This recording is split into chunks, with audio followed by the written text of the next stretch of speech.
guys, Dr. Dex here. It's raining. Yay! No, it's not raining that much if my gloves aren't dripping wet.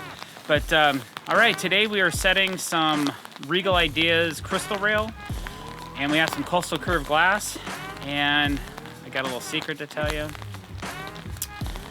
I misordered my glass. I'm short a piece. Wah, wah. So that's unfortunate, but we have some other parts that need to come from the same supplier, so from Coastal Curved Glass, so hopefully we can get those here pretty quick. Anyway, if you like what you see today, don't forget to click that subscribe button, hit the bell icon if you want to be notified every time I'm putting out fresh content, and don't forget to check out Dr. Deck's Masterclass, learn everything you need to know about deck board bending. All right, here we go.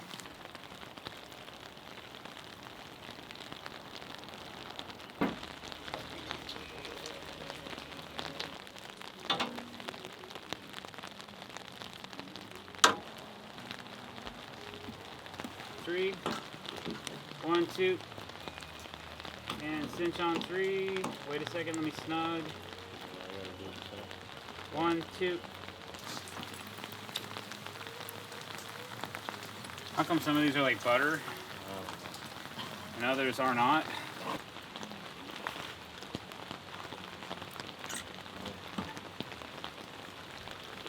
I think we shim those other ones. Yeah. Okay, give me all you got on the bottom of this one.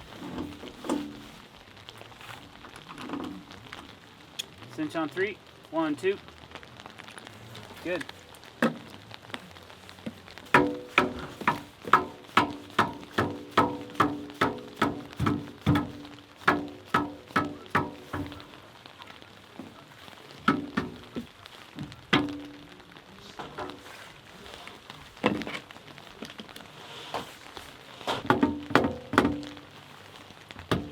One, two, three.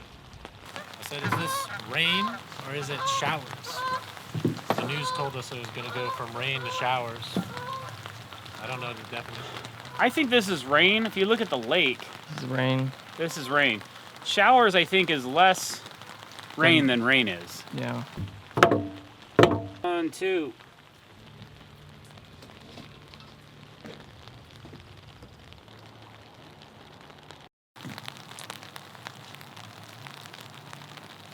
All right, so we're having a little bit of an issue with our rail mounting screws. I think we were shipped the wrong ones or something. It happens. So we're switching gears, and we're gonna start tying in all this wire because it's just kind of hanging here. We did this originally just to test everything, make sure all the glass pods work.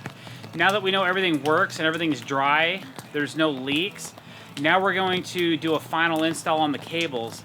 So we have a lot of holes to drill, a lot of paths to make, and we have to take this and disassemble it and reassemble it. So that's what we're gonna do probably for the rest of the day.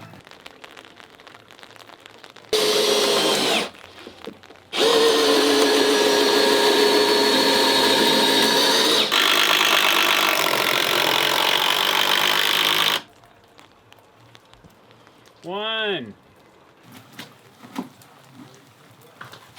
I'm gonna need that after you. Yeah, if I can get it out of here. Huh? If I can get it out of here. This thing is nuts, the torque on it. I know. If you can, try to put it up against something so that if it catches, it doesn't. Okay. Ooh, I just hit metal. Yeah, you're right on the edge of the bracket.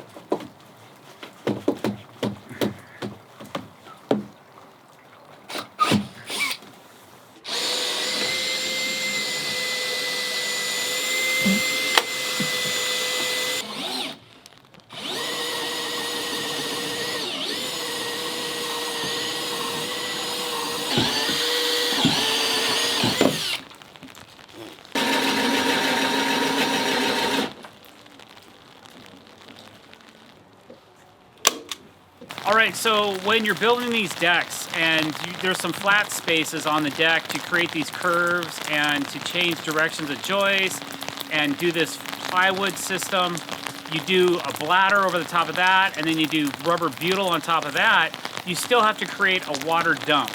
And a water dump, especially in our state where it rains a lot, so I'm standing right behind it, and it's basically a spot where I channeled out the bottom of the deck board, which you can't see from here, but the water actually travels underneath the decking. I found an ideal spot where I felt all the pitch and all the drainage would come to this one particular spot. So this is always going to drop a lot of water right here from this upper deck because I could not contain 100% of it in the bladder system. So what the water dump does, there's 4 of them on this deck. One of them is not really operating right now because the water isn't getting a chance to receive it. And most of it's draining this way and draining this way. So this one I put in particular works really well. I'm considering drilling a hole at the top of this water dump so that you could clean it out with a pipe cleaner or a brush or something in the future in case it gets clogged. That would be my only concern, is that this gets clogged. But I built in some spacing between the fascia and the rim board, which is actually AZEK, so there's nothing to rot here, which is great. The inside of my deck is dry, all my framing's dry, but there's always going to be this continual water path coming right off this upper deck. So it's kind of important that you think about your path of, at least if you get a lot of rain, where that water is going to go.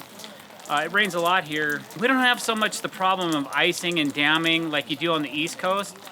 Mostly what we have is just a lot of wet weather. So we don't have ice buildup too much, but we do have a lot of places where the water needs to escape. So if we didn't plan for this, it could become catastrophic and our whole channel system would fill full of water. And then that could become, in cold weather, it could become an ice problem as well. But right now, I've checked this deck 3 times so far today, and all the water's flowing off of the channels, off the decks are dry, into the bladder or into this designated water dump area. Awesome! Thanks for joining us on this really dry and sunny day we had today in Washington. I appreciate you following along. If you like what you saw, you learned a little something about crystal rail today, or how to wire it, or how to run the wires, or something that you may or may not use, or if you just breathe air, click that subscribe button.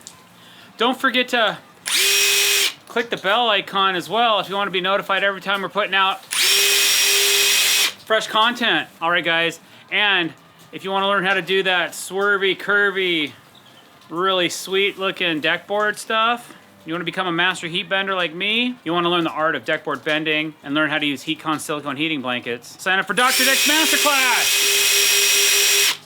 All right, that's all I got for you. Go green. Have a great day.